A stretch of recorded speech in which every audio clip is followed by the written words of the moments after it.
platform. Thank you, Amani. And yes, I would say there's a big element of truth of that. A lot of the social conditioning, the contact tracing, all of the marking, all of the refusal of services if you refuse to comply. I've been talking about that for at least 5 years. For most of you know that what I've been doing all of these years is showing up with is talking about problems associated with vaccination. And what I decided to do maybe 2 months ago when all this thing started was to shift my focus to really focus on the masks, because the masks are about social separation, social conditioning.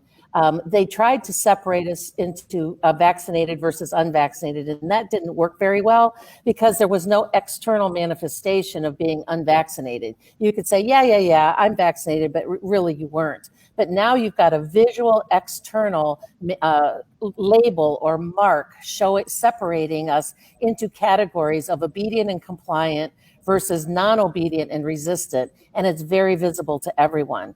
And so I think that the masking is more than just it's more than just a something that people think they're doing to protect someone else. It's actually a label. It's actually a mark. It's actually a separation and a social conditioning and a social separation to make us look across the room and say who's with us and who's against us. And we're showing people that what we're doing here is being obedient, which is just putting your head down and doing what you're told, or being compliant, which means you're wearing a mask even though you know it's wrong. And the only thing the mask is doing is making the wearer of the mask unwell and unhealthy. And so I decided a while ago that if we couldn't get people to see what was happening with the mask and what's happening, and getting people to toss off the mask and walk away and do something different, it was going to be very difficult to educate people, to get them to refuse this horrific vaccine that they've got coming and targeting for us next. So I think that what we need to do, my call to action, is the global shedding of the mask. You know, if we could somehow organize people for 3 days to shed the mask, and I look at the 3 days as sort of like when Jesus died and descended into hell. In 3 days, he rose again. And I believe that in 3 days, if we could get 51% of the planet or 10% or what moved the stake to get people to refuse to wear the mask and throw it aside as a symbol of revolt, nonviolent civil disobedience, a symbol of revolt, a symbol of that the hypnotic trance over everyone has been broken, a symbol to show people that they're not going to die if they don't wear a mask. That I believe that this kind of goes along. I've been listening to these wonderful speakers that you've lined up today, and listening to what Zach Bush said and what Michael's just said about, don't fight it, move in a different direction. Doing this, taking off of the mask for a 3-day symbolic descent and re-arising could be something that we could move the planet forward into a new direction of freedom, because people would get their brains back. They'd get their sovereignty back. They'd get control of their bodies back just by the removal of the mask. Beautiful, Sherry.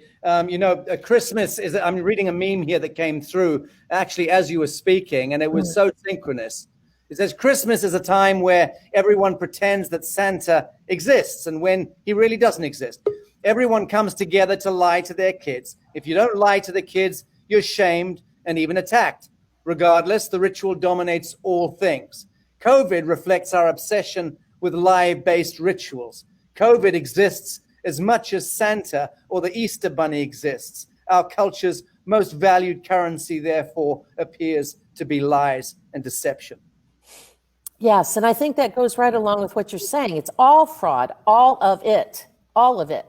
I mean, the mask, the social distancing, the contact tracing, what they're trying to do is they're trying to separate us, put us into categories. They're trying to isolate us energetically. Then they want to tag us and trace us and make us into be like a herd of cattle. I don't think sheep is a good enough explanation. I think it's more like a herd of cattle. And so and everybody's just sort of lopping along with it. And I think that if we could get people to understand this whole thing about the mask, I think that the powers that be would understand the hypnotic trance has been broken, and they no longer have control over where they're taking us and moving the herd forward. So to me, it's probably one of the most important elements that we can deal with right now in terms of call to action, is because the other thing that it does is it removes the fear. And they have impregnated our brains, our bodies, our whole soul, our spiritual being with a spirit of fear.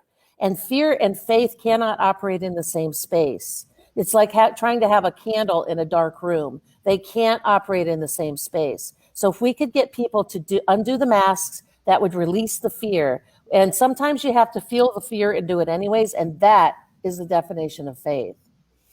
Beautiful, Sherry. Thanks very much indeed. It's entirely true. Most people are wearing masks because they're afraid of their governments, not of a killer virus. If there was a real threat of a killer virus, no one would dare leave their house. And people comply because foundationally we're cowards. And I dare say we've been culturally and socially engineered to be that way. So much of it has got to do with the false light and the imposition of time and money and fear onto natural-born sovereign, limitless beings.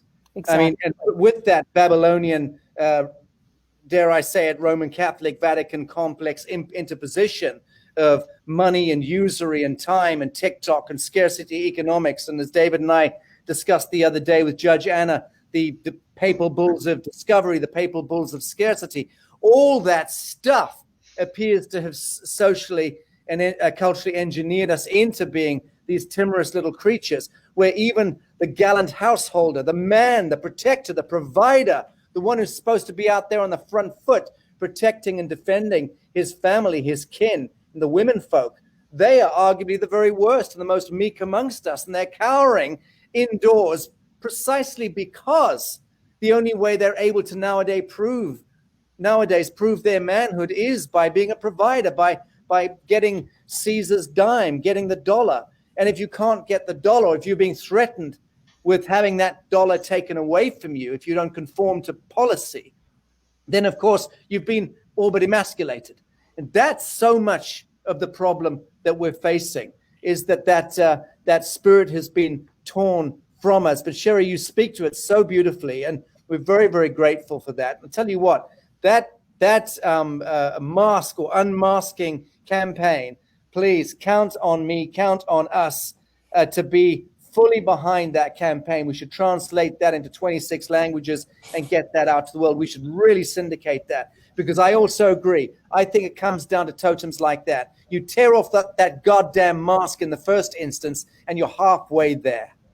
Yeah. I totally agree. And, back to what just in closing comments, Sasha, of what you said about men. I mean, back in the day when men were faced against tyranny, they rose up and they went forward and they rode their horses and picked up their spears and screamed freedom. And now what they do instead is they go, well, I guess I better behave.